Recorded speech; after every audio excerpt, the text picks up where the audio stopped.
Yeah. Hello, I'm Aaron. Are you Chong? I'm Cheng Min. We're from YMP2A. We're at Bukit Timah Nature Reserve.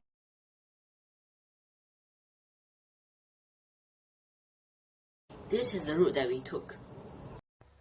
Bukit Timah Nature Reserve is a 163 tropical rainforest located near the geographic center of Singapore. Famous for containing Singapore's highest natural peak, Bukit Timah Hill at 163 meters.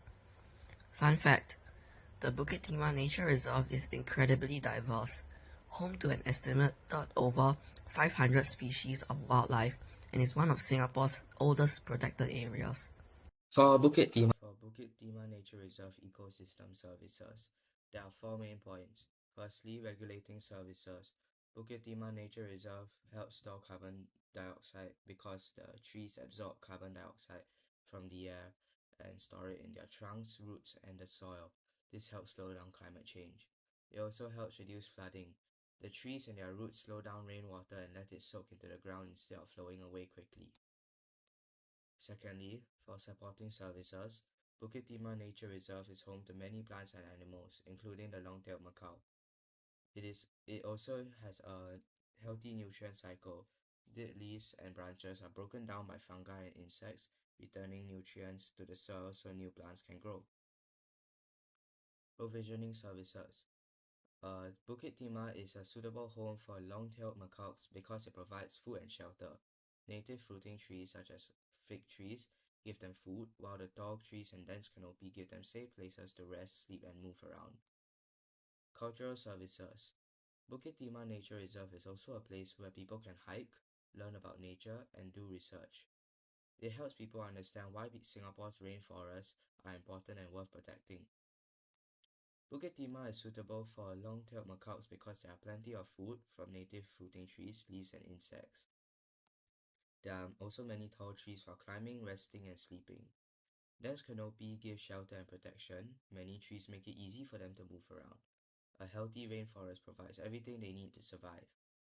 So this is the ecosystem services for the Bukit Timah Nature Reserve.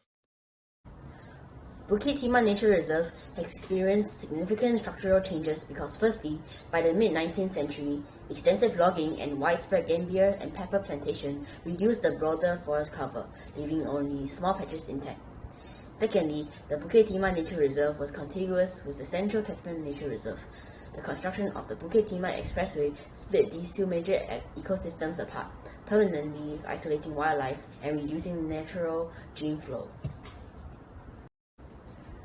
The reserve also experienced edge effect alternation because the reserve is tightly surrounded by dense, fast-developing urban condominium belts and highways.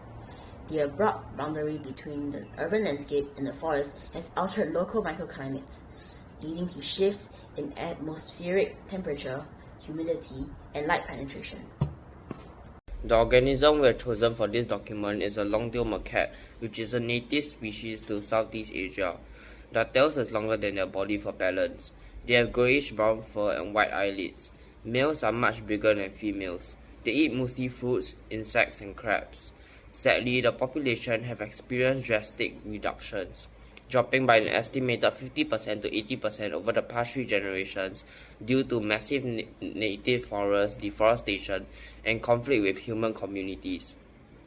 Deforestation has a great impact on the long-tailed macaque, so they adapt by increasing urban foraging. Since habitat loss causes scarcity of natural fruits, the long-tailed macaque shifts diet to human food waste. The decrease in population of long-tailed macaque also has an impact on other animals in the food web. Long-tailed macaque disperses the seed of the fruit that it eats. As the population of long-tailed macaque decreases, less seeds would be dispersed, negatively impacting on small mammals which relies on the trees for food and shelter. Singapore's forests are precious, but they need our help to thrive. Real changes begin with each of us. You can make a difference by joining tree planting or nature restoration activities, and by visiting our forests responsibly, staying on marked trails, and never leaving litter behind. Every small action helps protect wildlife and preserve these forests for future generations. So, will you be part of the movement to conserve Singapore's forests and inspire others to do the same?